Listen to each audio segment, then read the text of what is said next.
NRC तौबगी यामना कहिदी ख्वाइदगी फबा अखोगी येलोमी मसक खंगदबा NRC तौगदबसिदा तौबगी implement तौबदा थुजलो हाइगदबदा Kangu अमनमु NRC तौबा यानिंगदी अमु हाइगलकनी कांगू अमनम कन्ना चथरी हाइगनी अदु सरुकपुदी लोइ पुंजन मिनरगा रूलिंग ऑपोजिशन लोइ पुंजन मिनरगा NRC तौदबा यादे हुजिबु इम्प्लीमेंट तौरब्रा तौद्रिबा करिगिनो बॉर्डर फेंसिंग की फिबम कइबो कइदे लेरे तो कयामु फिबम लेरे हाइबदो अदोम दोइन नैनबना फगदरा खले खदन अमु बॉर्डर फेंसिंग तौगिबदो अदु हाइरकनी अदुमाइना येतनबदो नतबा हाइदि अमत तोइन पुंजलगा अखोई असिस्ट अखोई चंथबना फगदराना खले अदुना तसेंग हारगदी बफर जोन अखोई स्टेट अमदगी मनुंगदा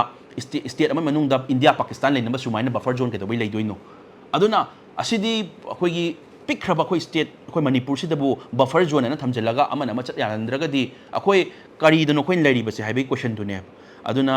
सिगी मयाम अमा डिस्प्लेस पर्सन अखोई लेबिरिबा अखोई लेरिबा युमै चाखरबा मयाम से मयुम करम कान हंजनदोइनो हाइबगी क्वेश्चन दो लेरिबनी मखोइना चाखरबा मयाम अमा कंपेंसेशन मयाम से मिनिस्ट्री दगी फुल बैकअप कुमाइन पीगदबनो हाइबसे क्लियर एंड कट मोइदा हाइबीगदबनी ngatangi political answer तौगनी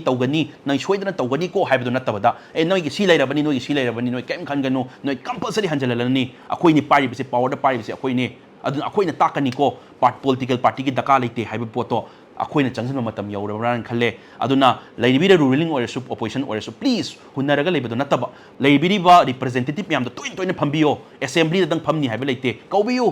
ओपोजिशन सु रूलिंग सु फंबियो नुतियु फंबे याय फमगा मोगी कमिटी एम सेमगा रूलिंग दैसु ओपोजिशन दैसु यावरगा कमिटी सेमगा अखोइ कमाइ तौसिगे हेना चंगसन बे याय मरमदी सिगी क्वेश्चन सिदी पॉलिटिकल पार्टी क्वेश्चन नत्रबनी सिदी इमाले पाकन बे क्वेश्चन लाबनी